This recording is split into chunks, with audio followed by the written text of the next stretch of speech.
Bordi i transparencës që cakton çmimet e karburanteve në vend nuk do të jetë më në funksion. Kështu bëri me dije Ministrja e Ekonomisë Delina Ibrahimaj pas mbledhjes së Këshillit të Ministrave.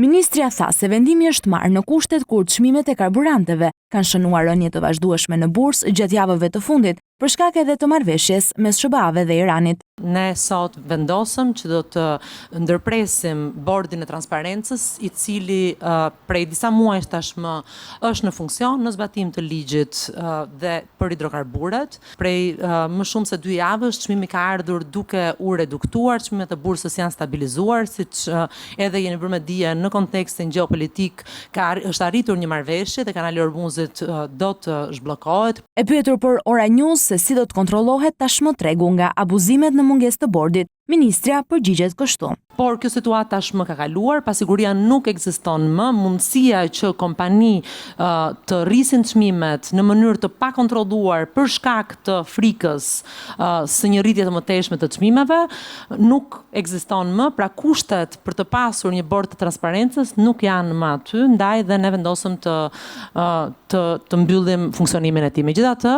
pa diskutim që si në çdo treg tjetër, ne do jemi shumë të kujdesshëm që të monitorojmë të gjitha lëvizjet e çmimeve në mënyrë të përditshme. Vendimi i fundit i bordit lidhur me çmimet e hidrokarbureve ishte më 17 qershor, kur u vendos që nafta të shitet me 176 lek për litër dhe benzina me 166 lek. Ky bord u krijua gjatë vitit 2020 në kohën e pandemisë si strukturë, ndërsa u rikthye në funksion më 20 mars pas zhvillimeve në lindjen e mesme.